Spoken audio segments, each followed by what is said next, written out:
கம்மியா தேய்ச்சி தரேன். தேய்க்கிறதுக்கு எவ்வளவுயா? 1.25 ரூபா. எல்லாருக்கும் 1 ரூபா. அந்த அம்மாவுக்கு கூட ஏன் ஜாதி? தேய்க்கிறதுக்கு 1 ரூபா தாங்க. இந்த அம்மாவோட கத்துறதுக்கு 25 பைசா. என்ன சொன்ன? ஒண்ணு இல்ல, நீ போயிட்டு வான்னு சொன்னேன். காலங்காத்தால 10 ரூபாய் செலுத்திட்டு. அப்புறம் சரி, இந்தா ஒரு பேண்ட், ஒரு ஜிப்பா, 3 லுங்கி தலைக்கு போட்டுரு. இதை தேய்ச்சி கொடு. சூடு கம்மியா இருக்கு, அப்புறம் தேய்ச்சி தரேன். இப்பதான் அந்த அம்மா கிட்ட சூடு அதிகமா இருக்குன்னு. இங்க பாருங்க, நான் எப்போதும் என்னவன் அந்த போர்டை படிச்சு பாருங்க. சொய்யும் தெளிலே தொய்வாம். உங்களுக்குலாம் நான் படிக்கலப்பா, ஏதோ வெறும் எம்ஏ தான் படிச்சிருக்கேன். இதை தேய்ச்சி கொடு, அப்புறமா வந்து வாங்கிக்கிறேன்.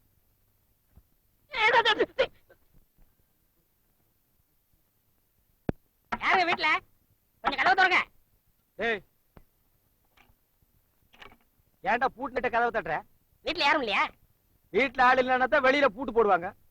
உனக்கு பயந்து முந்தா நாள் சட்டை செலவு பண்ணி கொடுத்தியே, அது என்னடா அவ்வளவு மொட்டை மொட்டான்னு இருந்தது? கஞ்சி போட்டு சொல்லுங்க. கஞ்சி போட்டியா? கஞ்சி போடுறதுக்கு ஒரு அளவு வேணும்டா. சட்டை கீழே விழுந்தது உடைஞ்சு போச்சே. என்னைக்காவது ஒரு நாளாவது நீ எனக்கு வெள்ளை துணி துவைச்சு கொடுத்து. ஆமா, இது என்ன கொடுத்து துவைச்சு? ஆமாங்க. அப்ப நான் என்ன இழிச்ச வாயனா? அது எப்படி நான் சொல்றது? அதுக்கு வேணும் உங்க ஒப்பனை வர சொல்லு. போய் தமிழ்நாட்டுல இருக்கிற எப்படி வர? யோ, இங்க வாயா. என்ன விஷயம்? அந்த வீட்டையே செலவுக்கு துணி போட்டிருந்தாரு. பேண்ட் பைட்ல செஞ்சு கொடுத்துட்டு போலான்னு வந்தேன். என்கிட்ட வேணா இப்ப இருக்கிற வந்தவன கொடுத்துறேன். கொடுத்துட்டு போயிட்டு வரேன். தண்ணி பட்டு கடதாசி கொஞ்சம் நனைஞ்சிருக்குங்க.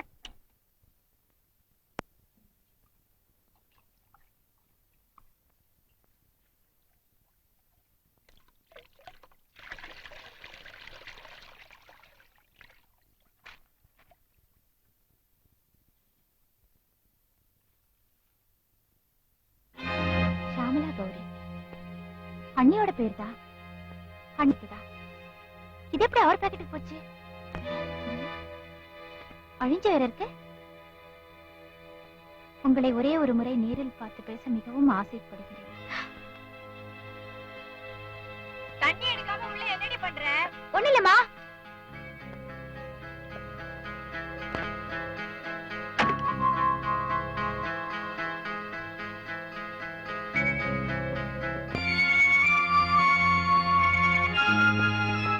ஷாமலா கௌரி,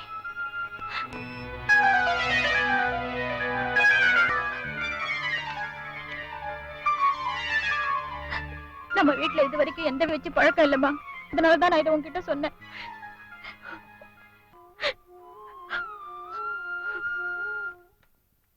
என்னங்க டோபி எது லெட்டர் கொடுத்தாராமே, அது கொஞ்சம் தரீங்களா?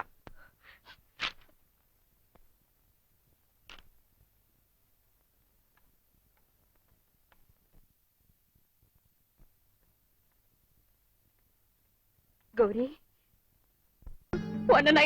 இப்ப யாரும் இல்ல. நாங்க நீங்க விஷயத்த சொல்லாம இப்படி அழுதா எனக்கு எப்படி தெரியும்? துக்கம் தொண்டை அடைக்கிறதுனால வார்த்தை வர மாட்டேங்குது. ஏ சிவகாமி, என்னடி நடந்தது? அண்ணி, நீங்க செல்வத்தோட மாமாவுக்கு லெட்டர் எழுதுனீங்களா? செல்வத்தோட யார் சொன்னாங்க? அந்த லெட்டர் நான் தான் பார்த்தேன். என்னடி சொல்ற? அவர் செலவுக்கு போட்டிருந்த துணியில அந்த லெட்டர் இருந்துதான். டோபி கொண்டு வந்து கொடுக்கும்போது வீடு பூட்டு இருந்தது. அவர்கிட்ட கொடுக்க சொல்லி கொடுத்தாரு. அதை நான் தான் படிச்சேன். அந்த லெட்டர் இப்ப எங்க இருக்கு? அவர் வந்து கேட்டாரு, கொடுத்துட்டேன். புரியுது.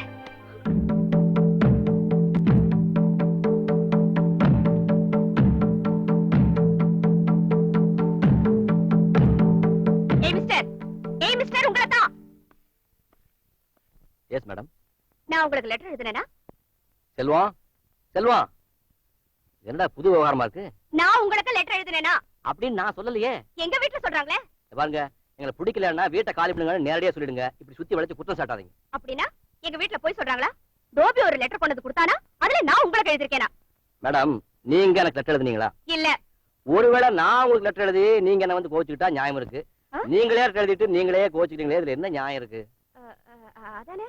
அப்புறம் அது ஆமா, நீங்க யாருக்காவது லெட்டர் எழுதுற பழக்கம் உண்டா? நான் ஒரே ஒரு ஆளுக்கு தான் எழுதுவேன். அதுவும் எழுத்தாளர் சிஆர்எஸ்க்கு. அது சரி, சிஆர்எஸ் லெட்டர் போட்டா சிஆர்எஸ் தானே போய் சேரும். என்ன சொல்றீங்க? சிஆர்எஸ் வேற யாரும் இல்ல, எங்க மாமா தான். சிஆர்எஸ் நீ இங்க? ஐயோ அத ஐயோ நான் சாரி. ஐயோ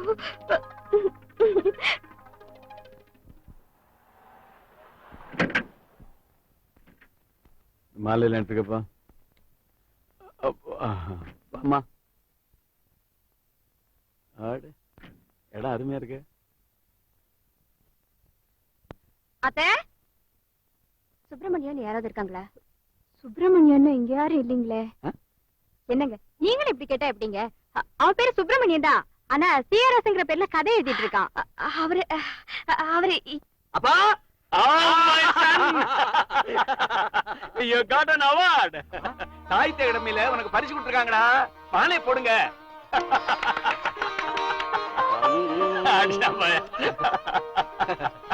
என் மகன், அம்மா, என் வைஃப், இவன் மெல்ல திறந்தது கதவுன்னு ஒரு நாவல் எழுதியிருக்கான். அதுக்கு சாகித்ய அகாடமியில பரிசு கொடுத்திருக்காங்க. ஊருக்கு டெலிகிராம் வந்துச்சு. இம்மிடியேட்டா ஓடி வந்துட்டேன். இவங்க தான் வீட்டுக்காரங்க. அப்படியா? வணக்கம். வணக்கம். Let's make a move. Come along.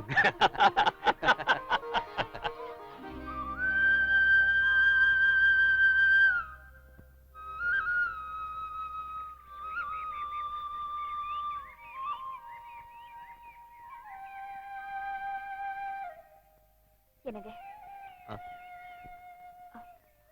நீங்க தான் செய்யாருன்னு தெரியாம நான் பல தடவை உங்களை இன்சல்ட் பண்ணிருக்கேன். என்ன மன்னிச்சிடுங்க. இத சொல்றதுக்காக இவ்வளவு தூரம் வந்தீங்க? நியாயமா பார்த்தா நான் தான் உங்ககிட்ட மன்னிப்பு கேட்கணும். எதுக்கு? என்னோட ரசிகை ஷியாமலாக்காவை நீங்க தான் தெரிஞ்சு. நீங்க எழுதுற எல்லா நாவல்ஸையும் நான் படிச்சிருக்கேன். அதுல இந்த கோபுர கல்சங்கள் தான் எனக்கு ரொம்ப பிடிச்ச நாவல். அதான் அதை பாராட்டி 7 லெட்டர் போட்டிருந்தீங்களே. அத்தனையும் நீங்க படிச்சீங்களா? படிச்சது மட்டும் இல்ல, ஃபைல்லையும் போட்டு வச்சிருக்கேன்.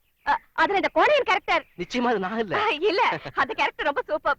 ஏன் சார், அதெல்லாம் முழுக்க முழுக்க உங்க ஓன் கற்பனையா இல்ல? எல்லாத்தையுமே கற்பனை எழுத முடியாது. வாழ்க்கையில சந்திக்கிற கதாபாத்திரங்களை மனசு வச்சிருந்து இந்த மாதிரி நாவல் எழுதும் போது சேர்த்துக்கணும். அப்படியா? ஏன் சார், எந்த ஒரு அழகான ஆப்ஜெக்ட பார்த்தாலும் அது அப்படியே உங்க மனசுல பதிஞ்சிடும் இல்ல? சில சமயங்கள்ல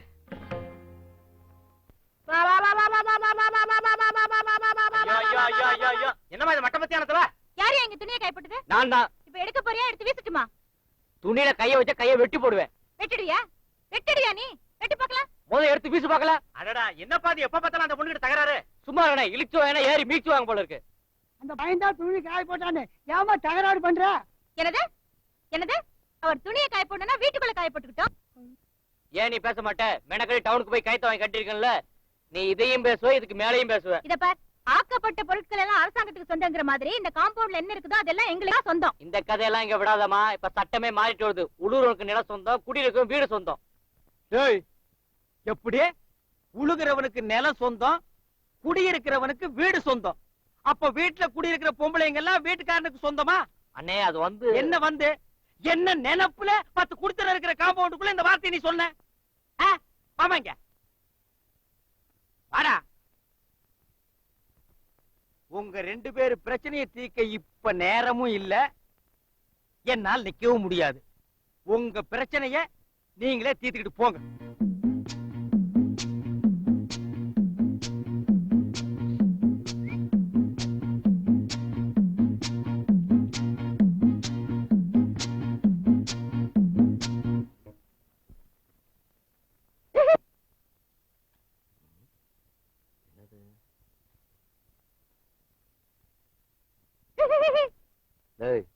என்னடா சத்தம்?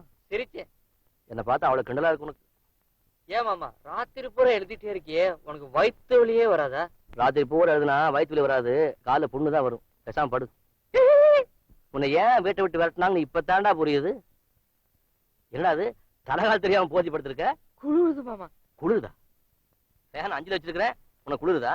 வெளியில பார்த்தா தெரியல. என்னடா அது, முதுகு பக்கம் சட்டை கிழிஞ்சிருக்கு. கிழிஞ்சிருக்கா? எங்க? இல்லையே.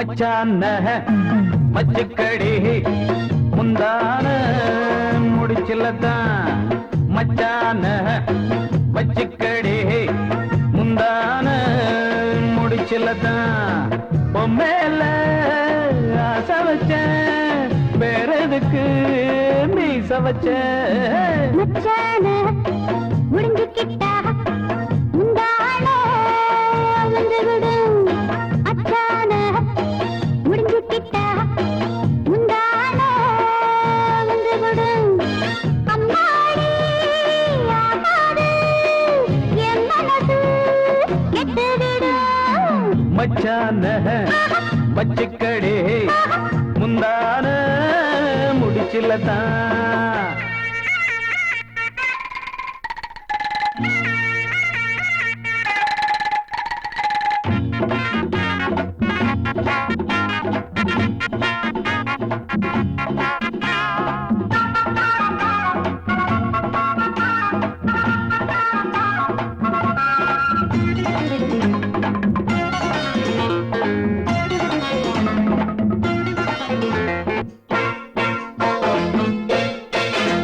காவாங்கரையிலே தானாங் குருவிங்க தமிட்டு முத்தமிட்டது சோடி சேரவும் சேட்ட பல்லவும் பட்டு வந்து ஒட்டி நிக்குது வாடியம் பக்கத்தில் வயசுக்கு வந்த புள்ள மாட்டேனா சொல்ல போற மெதுவாக நானும் வரேன் சித்தாட கொண்டாடும் சின்ன குட்டி இன்னும் நான் தின்னாத வெள்ளத்தட்டிகள் மச்சான வச்சுக்கடி முந்தான முடிச்சில்லதான் அம்மாடி ஆகாது கெட்டு விடும் மச்சான வச்சுக்கடி முந்தான முடிச்சில்லதான்